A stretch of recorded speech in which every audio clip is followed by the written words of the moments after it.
సురక్షితమైన పెట్టుబడి, అద్భుతమైన రాబడుల విషయానికొస్తే పోస్టాఫీస్ ద్వారా నిర్వహించే ప్రభుత్వ పథకాలు ప్రజల్లో ఎల్లప్పుడూ చాలా ప్రజాదరణ పొందాయి. ఈ చిన్న పొదుపు పథకాల్లో ప్రతిరోజు చిన్న మొత్తాలను ఆదా చేయడం ద్వారా పెద్ద మొత్తాన్ని కూడబెట్టుకోవచ్చు.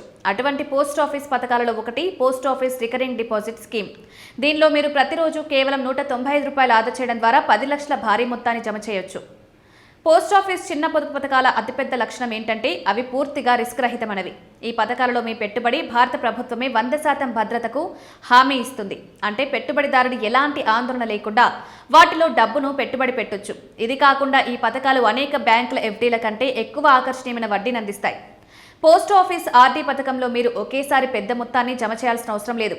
కానీ ప్రతి నెల చిన్న మొత్తాన్ని జమ చేయడం ద్వారా పెద్ద లాభాలను పొందవచ్చు. ఈ పథకం మ్యూచువల్ ఫండ్ సిప్ లాగే పనిచేస్తుంది. కేవలం ₹100తో ఖాతా తెరిచి మీరు ఇందులో పెట్టుబడి పెట్టడం ప్రారంభించవచ్చు. ప్రభుత్వం ప్రస్తుతం పోస్టాఫీస్ రికరింగ్ డిపాజిట్ పథకంపై 6.7% వార్షిక వడ్డీని అందిస్తుంది. ఈ పథకంలో కనీసం ₹100తో పెట్టుబడిని ప్రారంభించవచ్చు. అయితే గరిష్ట పెట్టుబడికి ఎటువంటి ఎగువ పరిమితి లేదు. ఖాతా తెరిచేటప్పుడు ఈ విషయాలను గుర్తుంచుకోండి. పోస్టాఫీస్ ఆర్డీలో వ్యక్తిగత ఖాతాతో పాటు భార్యాభర్తలతో ఉమ్మడి ఖాతాను కూడా తెరవచ్చు. ఈ పథకం మెచ్యూరిటీ కాలం 5 సంవత్సరాలు. కానీ 5 సంవత్సరాలు పూర్తయిన తర్వాత దీన్ని మరో 5 సంవత్సరాల పాటు పొడిగించుకోవచ్చు. పెట్టుబడి పెట్టేటప్పుడు ఏ నెలలోనైనా గడువు తేదీలోగా వాయిదా చెల్లించడంలో విఫలమైతే ప్రతి నెల 1% పెనాల్టీ రుసుము చెల్లించాల్సి ఉంటుందని గుర్తుంచుకోండి. వరుసగా 4 వాయిదాలు చెల్లించకపోతే ఆర్డీ ఖాతా స్వయంచాలకంగా క్లోజ్ అవుతుంది.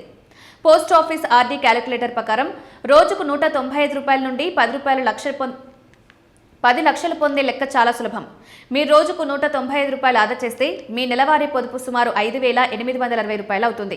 మీరు ఈ మొత్తాన్ని వరుసగా 5 సంవత్సరాల పాటు ప్రతి నెల జమ చేయాలి.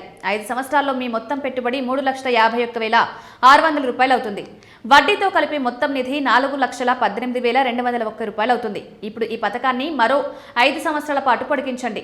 10 సంవత్సరాల చివరిలో మీ మొత్తం డిపాజిట్ ₹7,03,200 అవుతుంది. దీనిపై మీకు సుమారుగా ₹2.98 లక్షలు మాత్రమే వడ్డీగా లభిస్తుంది.